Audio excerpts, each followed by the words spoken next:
It would be rude not to pick these. I mean, food for free. I've not put in any effort to grow this, but it will make fantastic fruit pies and various fruit mixes during the course of the winter months. So easy just to pick these ripe blackberries and pop them on a tray after having washed them and just let them dry a little bit in the air and then straight into the freezer.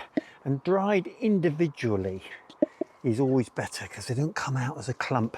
And then when you want to take from the pack that you've frozen, you can just take them out individually. You can put them in a bag, but you just need to wait till they're frozen individually first. That way, accessing them during the winter months is a piece of cake. Well, I reckon along this hedgerow, it's not very far, probably about 15 feet, there is enough to fill this container. I haven't had a discussion with Mrs. K about this, and she might say, oh no, not more fruit, but I'm going to take that risk. So I'll get on. It's going to rain, but I don't mind.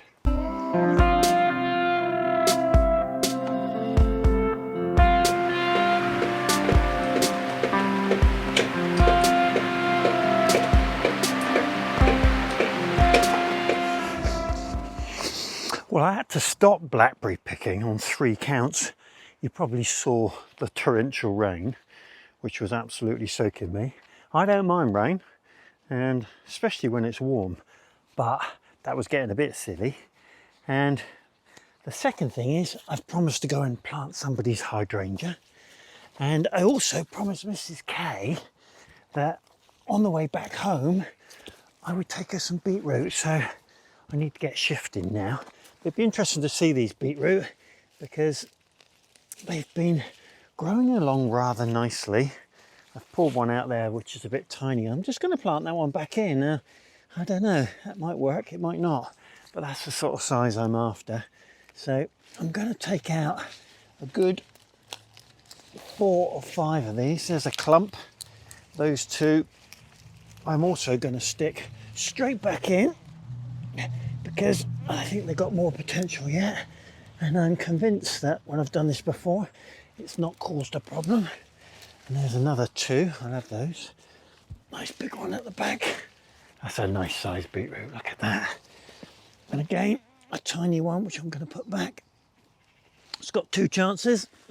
There's a nice one. And these are the sort of pale pink ones, really very nice. And one more, I think.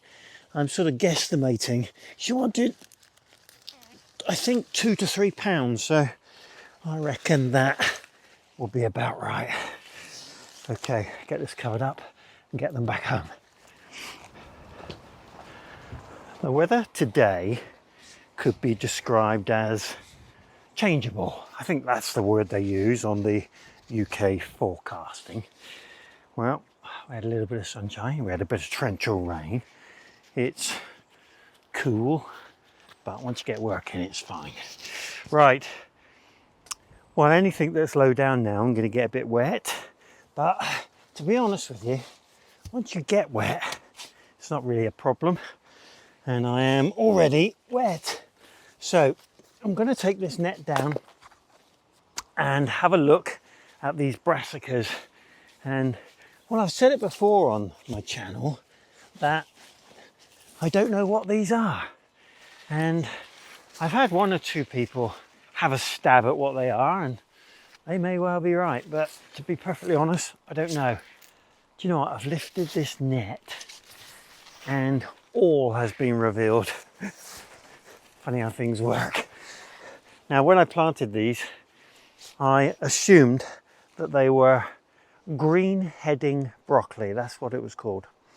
But for a long time now, I've had this fantastic lush growth and nothing to indicate from the center what it's going to develop into. And well, I've just seen now, so I will show you. I've planned really just to take this net off to remove the dying leaves that are at the base, like this fella. and give it a bit of a clean up. But let's show you what's developing in here. The longest time I've had that sort of information, which is pretty much nothing, and I've just been so puzzled. Such big plants with nothing to indicate what they are, and I was beginning to feel like I'd made a mistake in what I'd sown. But there we are. I've just revealed that lovely developing broccoli head. So I was right all along. It is green heading broccoli, whatever that means, but I've just got the start of a few heads in here. There's another one developing there, look. So problem solved, and they look like they're going to be fantastic plants, and hopefully will give me an absolutely huge amount of broccoli. And well, I do love broccoli, and we tend to eat it fresh. You can't really freeze it or store it in my experience anyway. So I'm going to give this a bit of a clean up and we'll go from there. Well, I think this is a vote for these Environ Mesh nets. Just look at the quality of the leaves on this broccoli. Absolutely perfect. And yeah, I've taken away a few from the bottom that have got a bit of insect damage, but that's because they were touching the soil. This is an almost perfect set of brassicas. When you think that there's clubroot in this bed, which I've planted these plants with some garden lime, it's absolutely fantastic, and we will absolutely delight in eating those broccoli.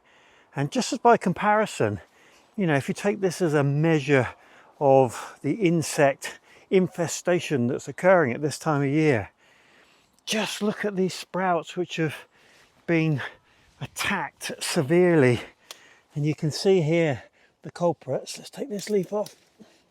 There they are, and I think that's the caterpillars of the cabbage white.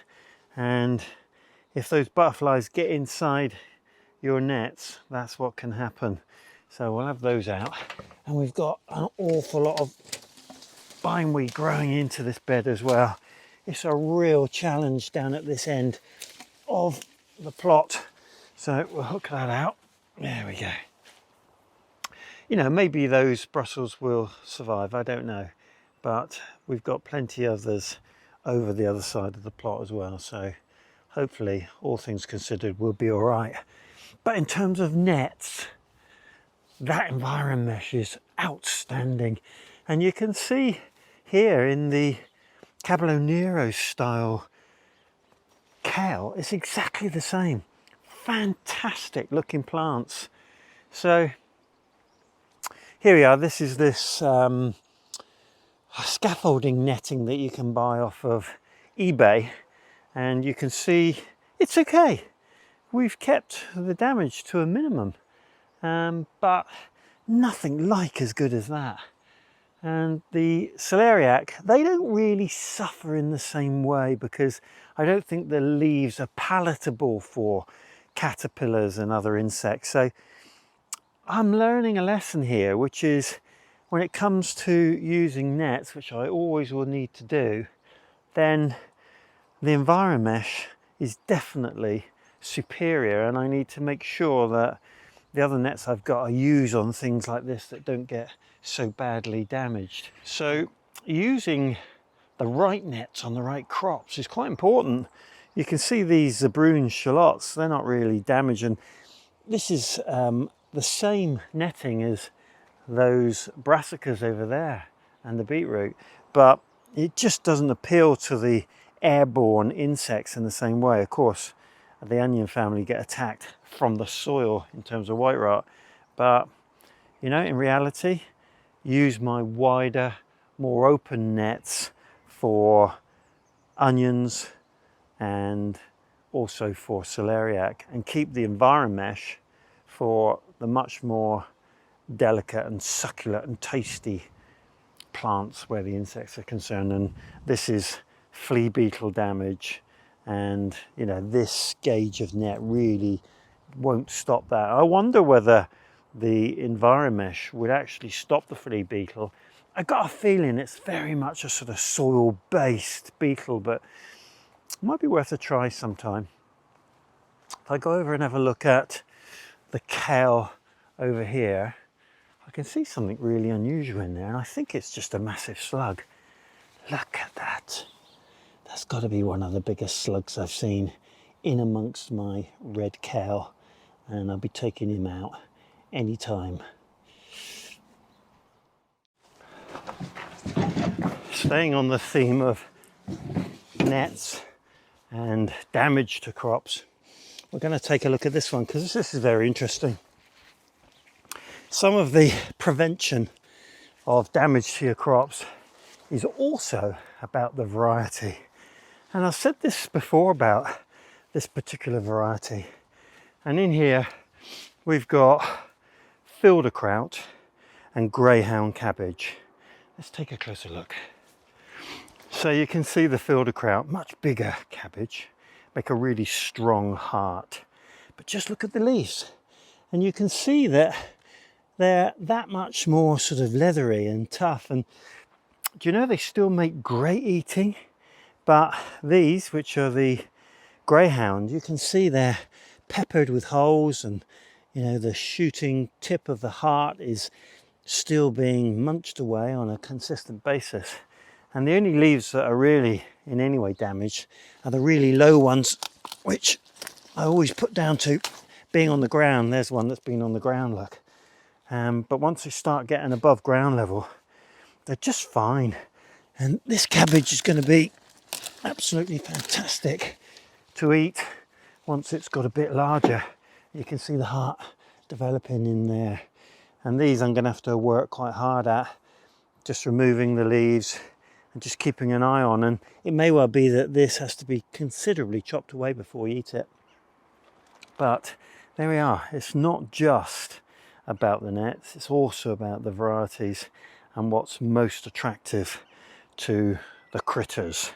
Right, I'm going to clean this one up and move on to something else. Okay, that was a good exercise because I reckon I took out about 3 snails and 4 slugs, fairly substantial ones that had found themselves a nice little feasting area, so they've gone. What's interesting is when you tap on the soil, as I've been walking around, look at the amount of worms in here. 1, 2, 3, 4, 5, and they're just the ones that have surfaced. And that just goes to show how healthy this compost is. And this is obviously a lot of my own, but no, so that's cleaned those up. And it just means that when we get to harvesting for eating cabbage, which is a little bit later on, we tend to leave those and eat the other things at the moment, then I'll have got rid of all the really poor leaves and we can just pick the stuff that's good. And we're approaching colder weather, and then these cabbages do come into their own because the pests diminish, and if you can keep all the good growth going for a little bit longer, you get some lovely succulent leaves.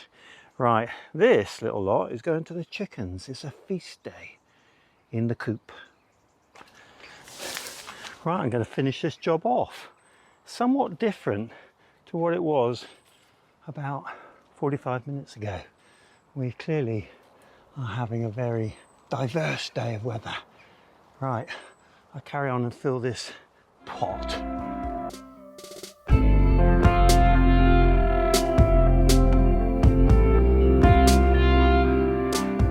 That'll do me. There are literally thousands of blackberries in here, and there's some really fantastic, almost dessert. I'm sure these are cultivated, and then there's the normal size, which is, I think, probably wild, but there's a good mix in here, probably from plot holders of days gone by planting cultivated blackberries.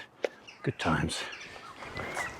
I'm going to plant something in here that I know will be finished over and harvested by the time I want to use the bed again next year. So in this case it's purple sprouting broccoli, and my purple sprouting broccoli has been in the polytunnel now for some time because I wanted to get well established plants But unfortunately, it got attacked by caterpillars. I'm pretty sure they're cabbage white caterpillars, but I think I'm going to get them out now, and as I plant each one I can have a good inspection of the leaves, see if I can find any more caterpillars and remove them, and then just get them in here. Probably, I would think only 6, maybe 8 at a push plants in here will be enough, and it's the sort of plant that will grow above the hoop height, but we harvest it in February, March time, and therefore taking the net off at that time of year is not a big deal because there aren't that many airborne pests. So that's the plan, make use of this bed over those months, and then it'll be ready to put something different in it when we get to next year. Right, let's get the plants out.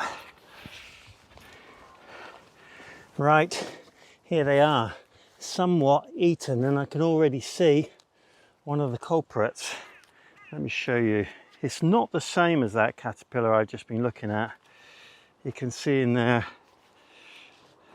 2, in fact, which are causing lots of damage. So I'm going to get rid of those and inspect each plant carefully, make sure that I've not got any more, and then hopefully I'll stop that process and allow them to grow on. So that one's good. Let's just pick up another one randomly and see what we've got.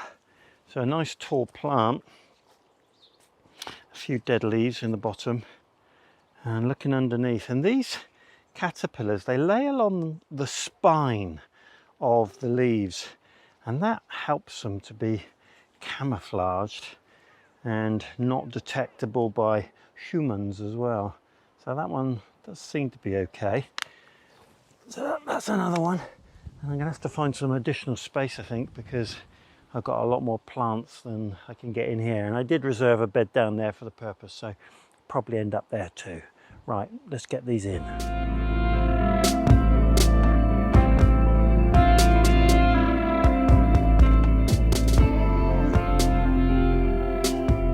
Well, it's pretty interesting removing the pests from a brassica like this. And I can't imagine that I've done the job completely, but I tend to look down on top and you can see the larger caterpillars and you can remove them. And then you're sort of lulled into a false sense of security, because wherever there's these sort of small peppered holes, there invariably are eggs that have hatched, and they're very, very small. So there's nothing much short of just sort of wiping through the leaves, and when there's a seedling that's, or a plant that's this sort of size, that's not too big a job. And you notice on the back there's all sorts of different sizes of caterpillars. So I've done a pretty thorough job and I've got rid of the bulk of it. And the reality is, as soon as the weather starts to get cooler, those caterpillars have had it, and then the plant will gather momentum and get on well. And so I've put those in, I've put a bit of lime in with them, just in case there's any clubroot in this bed. I don't think there is, but that'll give them the best chance. And then I'll go and put these, or some of them, in the other bed.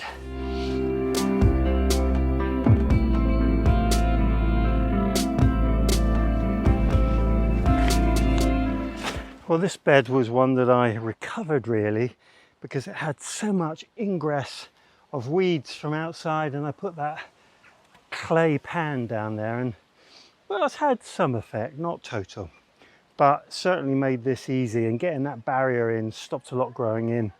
So this will be fine. And I've planted 6 down the middle because there isn't much height in these hoops, so it just needs to last me until we get a bit of cooler weather and I can take it off. Well, got a lot done this morning.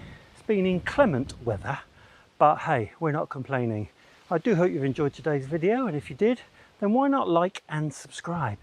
And if you want to get my updates every Wednesday and every Sunday at 8 PM, click on the bell above and you'll get notified. Hope you've had a good week. Hope you've had some rain. Diolch yn fawr.